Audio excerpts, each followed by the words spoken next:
Hi everyone, welcome back to Podcast Skids. Today I'm joined by Samir, the founder of my favourite restaurant, Akiba Dori, to discuss the different perspectives of how restaurant owners and investors can think about approaching this situation. Samir is a well-known face in the Dubai restaurant scene, having set up and exited a number of notable concepts in the past decade in this region. Samir, please can you introduce yourself and help the audience learn more about your story? Hi, Armand. First of all, thanks for having me, man. I'm really impressed by what you're doing. I wasn't thinking about asking relevant business questions and talking about people and their experiences when I was your age. So I got to say, hats off to you. I've been in Dubai for 16 years. I actually grew up in the Middle East in Riyadh in Saudi Arabia. Moved back to Lebanon, where I'm from, when I was 14. Spent 8 years there, then moved to Dubai. And believe it or not, my first career choice was advertising, not restaurants, not hospitality. And this is something I always say, and people look at me and they're kind of surprised, is I decided to quit my job 9 months into it. So I only had one job my whole life. And I was an account executive at an agency called Impact BBDO. It's a huge global advertising agency. And I kind of realized very quickly that that industry wasn't for me. I loved the people that I worked with. I thought they were amazing. It was actually fun being in an agency, but it wasn't something I saw myself doing for a long time. So I decided to quit before it's too late. And you'll see this a lot more with a lot of your friends. I can already tell you're very entrepreneurial, just by the fact that you're doing things like this. That a lot of people will kind of get stuck in the same thing just because it just seems like the right thing to do. So when I was 23, I decided to leave that agency, and I started my first business in events. And we can talk about that later if you want. About that journey, that was an interesting experience as well. And then I got into hospitality and food and beverage back in 2009. So it's been 11 years now. And since then, I've developed a lot of concepts. I've raised money for a lot of concepts. I've sold a lot of concepts. And here we are today with Akiba Dori, which started off in Dubai, and now we're opening Saudi Arabia, and we're looking at other markets as well. So that's kind of it in a nutshell.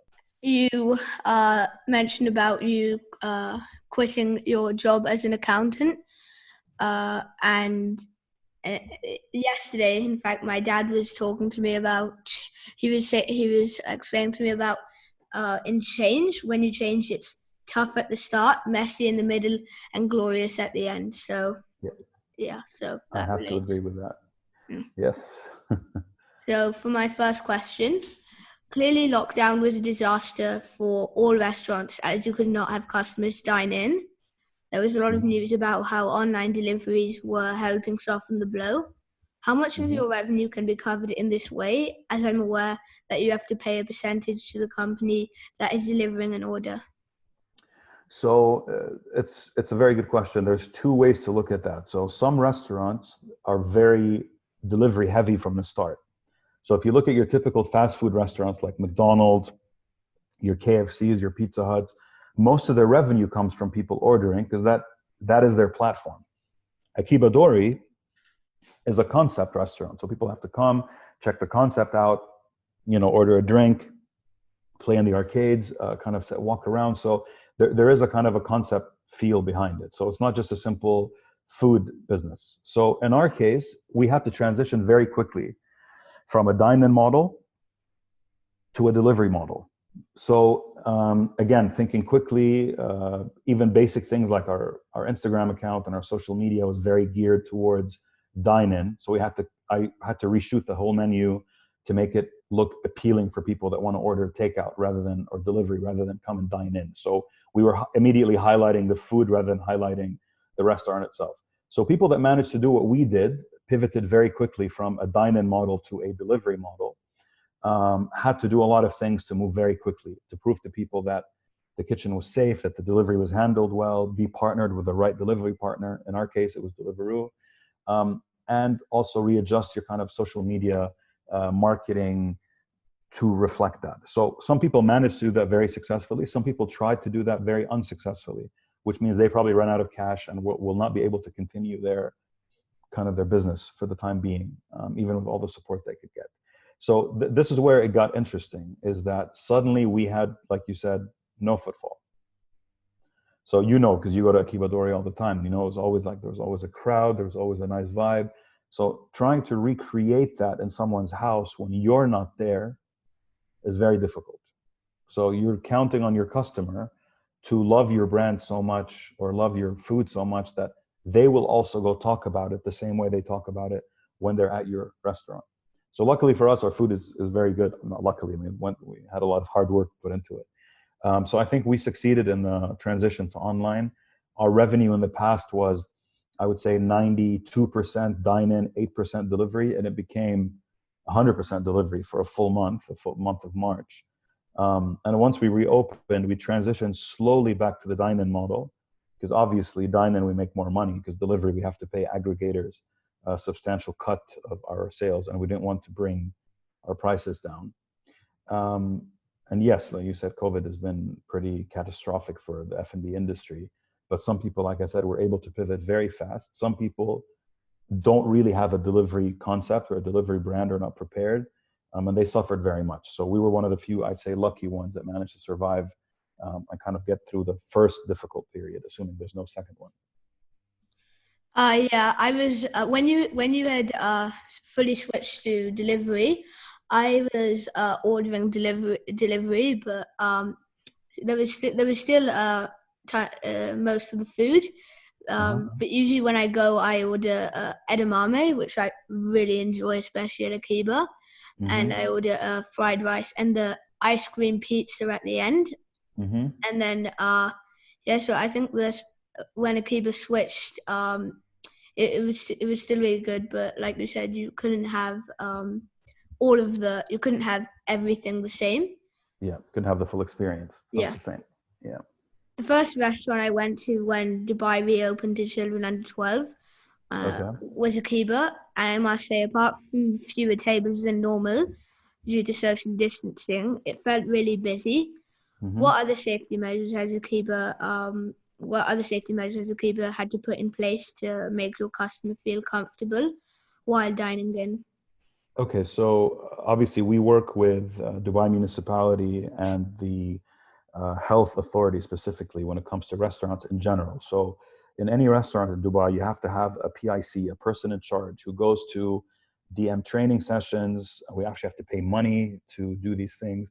And anytime a Dubai municipality inspector comes by, they find this person and they go around and do a spot check. So we have these visits regularly. So kind of it's in everyone's best interest for us to be always up to the standard and beyond.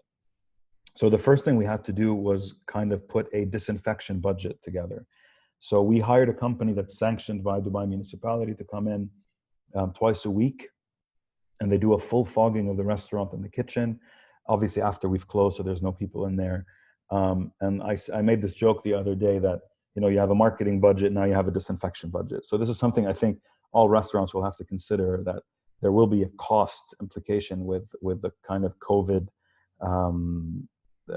if you will, rules and regulations for reopening. And Dubai was one of the first cities in the world to actually reopen almost fully. Even by UAE standards, we're the first city to open fully. And the conditions that were placed on us were, I think, very realistic. I think the guidelines were super clear. So obviously, besides our servers wearing masks and wearing gloves that they change some up to 10 times a day, basically we don't serve the same, we don't use the same gloves for different tables. And the disinfection of the whole place, the kind of fogging of the whole place, plus our thermal cameras, thermal temperature checks. So we've done everything that's been asked of us, but we added the disinfection, the fogging.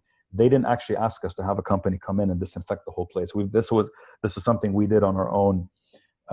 And to be honest, it is expensive. It's not cheap compared to like doing it for your house, let's say. But I feel more comfortable as an operator knowing that I've done everything I can to ensure that if there's a virus lingering around somewhere, this will actually destroy it. And we do regular checks for my staff. We send them to the mobile testing center in groups almost on a weekly basis, some more than others, the people that are more in contact with customers regularly. So we're kind of doing more than is asked of us. And I think everyone hopefully should be doing the same, pretty much. Mm. So then, how long do you anticipate it will take for Akiba to fully recover from the loss caused by the pandemic?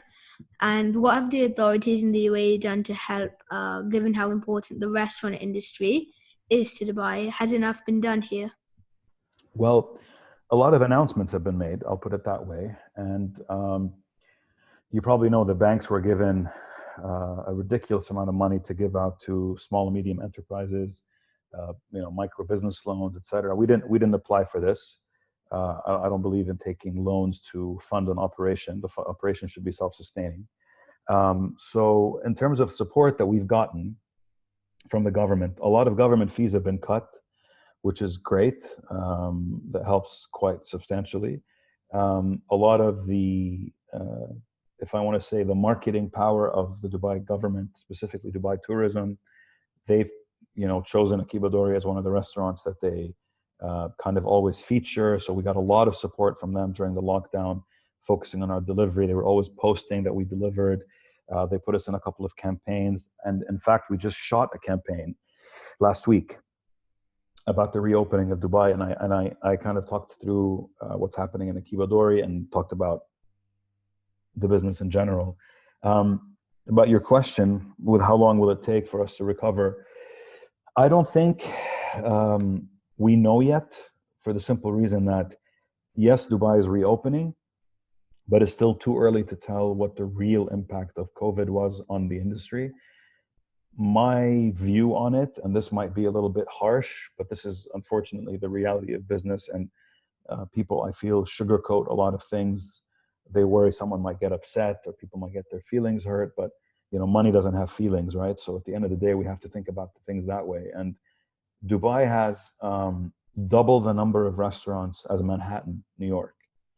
I mean, it's insane to me that Dubai has this many restaurants. And I've actually been saying it for years that there should be a cap on the number of at least licensed restaurants that serve alcohol to make that business even more valuable, if you put it that way.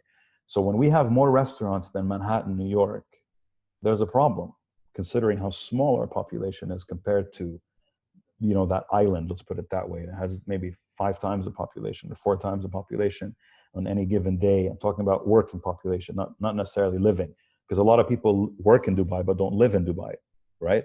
They live in Sharjah, they live in Abu Dhabi, they live in Ajman, but they come into Dubai to work. So these people are not going out at night on the weekdays. It's only Dubai residents that are going out. So a population of 4 million people that are actually residents don't require 14,000 restaurants. So I think what's going to end up happening is we'll see a big decrease in the number of restaurants. We'll see less and less people opening new restaurants. People will be looking for deals. We're looking for good deals for Akiba Dori now to take over spaces that will not continue, so we can open a new branch for cheaper. And as you know, we're expanding to Saudi Arabia. We've already built our Jeddah outpost. So when we'll recover from the last couple of months depends on the next couple of months. So if things keep going the way they're going now, we'll be fine this year. If suddenly there's another dip for whatever reason, then it's a completely different conversation. But there's something you will learn, I guess, with time and with age and with experience, is there's really one thing that you can't take back, and that's your time, right? So our focus now is not looking at what happened the last 3 months. It's what we're going to do with the time we have in the future. Because if we sit and worry too much about the last 3 or 4 months, and we get sucked into that black hole of like, what did we do? What can we do? What are we going to do? We should be thinking about what we're going to do, not rather what we didn't do. So now we're focusing more on the future and kind of taking advantage of the market. So I think we'll make up for the last couple of months with other opportunities, whether it's through Akiba Dori in D3, whether it's in the new Akiba Dori that we're looking at opening in Dubai, whether it's something in Jeddah where we ramp up. But we're looking more about future opportunities, making up for the past losses, rather than trying to patch a hole in a sinking ship, which is 2020. Yeah, it's better to look, Always. better to plan for the future than just. Well, you can't go back, right? You can't go back and fix something. Do anything about that. So, what % of your clientele do you reckon are tourists? The last time I flew, I watched you on Emirates TV. Geez, it seems Okay. like such a long time ago. Hmm. Did this help attract tourists?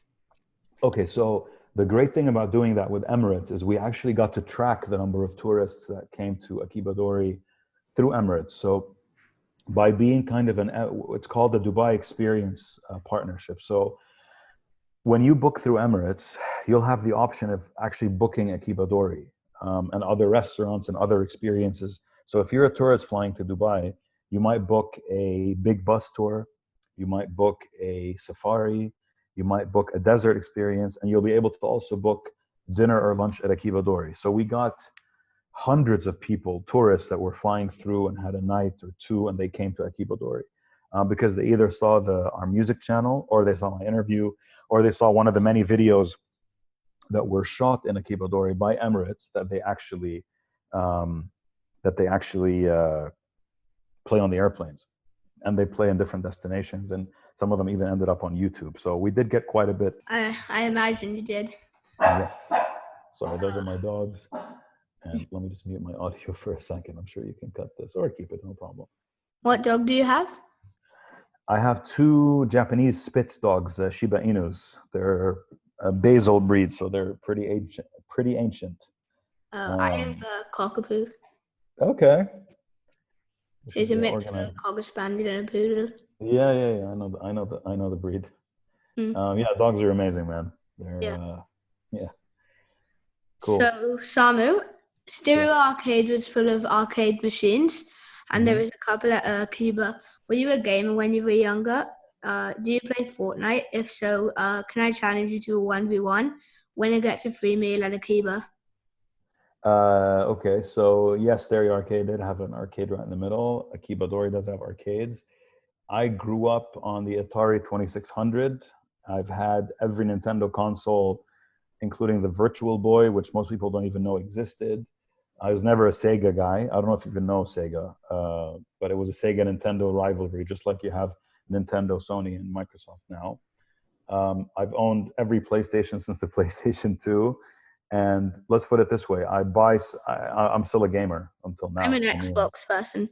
I know, I heard. So yeah, I do play Fortnite, actually. I have my squad. One of them is in London, and two of the guys are in Beirut. We play almost every other day, really late at night when everyone's kind of asleep. So yes, Fortnite is definitely one of the games I do play. Wow. Did you try the new season yet? Yeah, I have. It's pretty good. That's pretty cool. Yeah. I'm loving the sharks, to be honest. So I haven't even been bothered to ride one yet. Yeah, it's fun. So yeah, speaking of video games, I get a lot of my inspiration from video games. It's you probably know as much as I do, and anyone who's a gamer will appreciate that while you're locked in to a game, whether it's a role-playing game or an action adventure or player versus player like Fortnite or PUBG, it's like living in a different world. So there's a bit of an escape from reality. And during that escape from reality, if you can somehow translate that into a concept, you never know what comes out of it. I mean, I'm telling you, a lot of my, like Stereo Arcade and Akiba, both have a lot of video game influence. So yeah, I mean, I'm still a gamer, and I just had my first kid, and I hope she'll be a gamer too if she sticks around with me. So, Samu, it's been an absolute pleasure to learn from you today. So before we end the podcast, I'd like to ask you some random questions. Sure. Okay, so first, what is the most worthwhile investment you've made? The most worthwhile investment I've made? Wow, that's a very difficult question. So maybe this is not a financial investment per se, but I would say any type of investment. Yeah, of course. I mean, I invest a lot of time in people.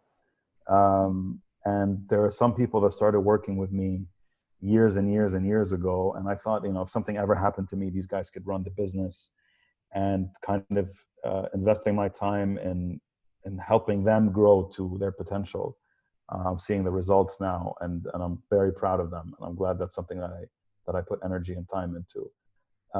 And speaking of investment, again, why this is a big deal for me is because my most valuable asset is my freedom. So for me, the freedom to do what I want with my time is how I'm productive. So the fact that I chose to use a big chunk of that on others, like for me, that was a big investment.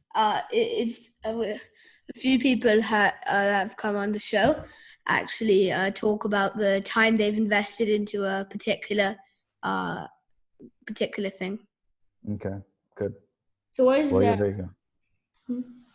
what is the best advice you can give someone? The best advice I can give someone. Sure. You can't own an idea. You can only do it better than the next person. So don't get upset if you think someone took your idea or somebody's doing it better. If you have an idea and you can do it better than anybody else, you've basically owned it. Other than that, you can't own it. That what you just said reminds me of Mark Zuckerberg, how he how he started Facebook, and at his university, these two brothers found out that he was like a really good coder and all, and so then they they hired him to start. I don't think the name that they were planning was Facebook, but they hired him they made the idea, and then he just completely took it to the next level. He started his own company with that idea. So, and then they tried to sue him, but I don't think they did manage to in the end. No, I think they did, but I don't think they won as much as they want to. The Winklevoss twins. Yeah. So yeah, people get very upset if they say, "Oh, I had an idea and somebody else did it."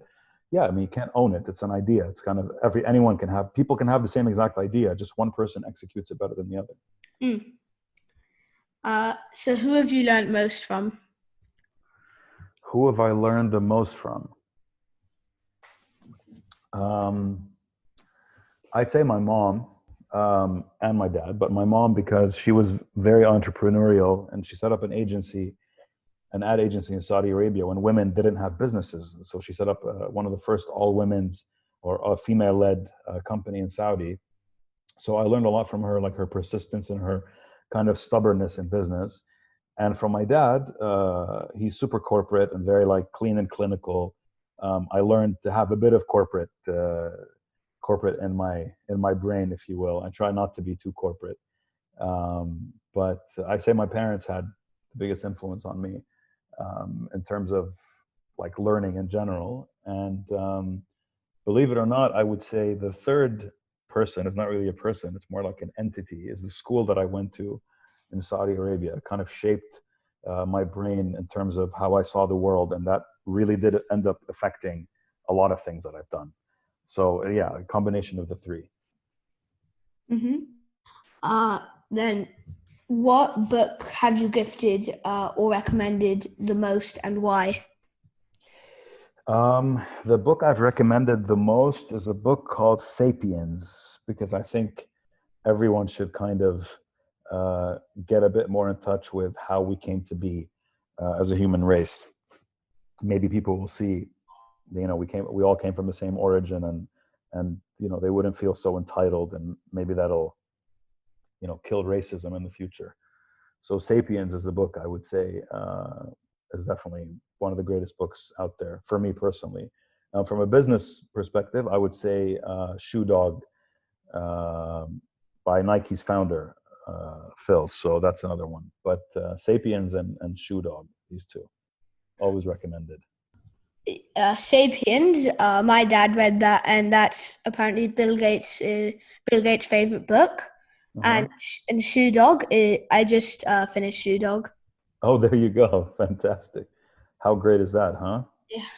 Yeah. And a few other people, I think it was in episode 3, one of the two people we had on the show recommended that book too. Okay, amazing. That's good. Yeah. I'm glad. Cool, man. So yeah, and about that Fortnite challenge, anytime you want, dude, I'll send you my username. We can make it happen. Samu, I remember when I was younger, I met Chris Fade at your restaurant, Akiba. Okay. And at the time, it was like meeting my hero because I used to listen to him every day on the way to and from school. He told me he was a friend of yours. Do you think you could get him to come onto my podcast? Of course. I'll ask him right now. He's a great guy, Chris. He's one of the best guys I know. Lovely guy. Of course, I can ask him. I'll ask him right now. Okay. Thank you. It'd be my pleasure. Bye. All right. I'll see you soon. Bye.